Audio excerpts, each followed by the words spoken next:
ها، نيجي على سبب الانفصال.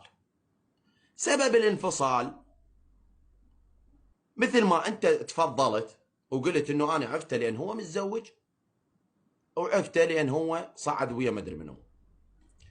ليش ما تصير عندك جرأة؟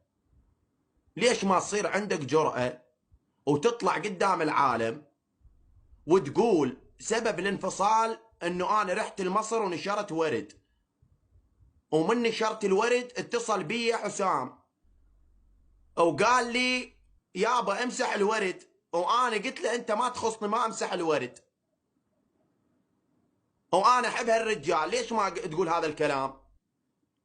فيا جماعه الخير، انا قلت بيوم من الايام على مود ما ناقض كلامي، اليوم من الايام طلعت بلايف قلت لكم والله العظيم ماكو اي سبب للانفصال. نعم كلامي صح، لكن الانفصال الحقيقي اللي كل من راح بطريقه السبب واحد.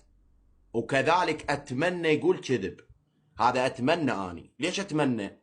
على مود اقوم اظهر يعني فل، بما ان هم يقولون احنا عندنا دلائل فننشر دلائلكم وننشر دلائلنا ونشوف من عند اكثر، ونشوف العالم بمن تصدق.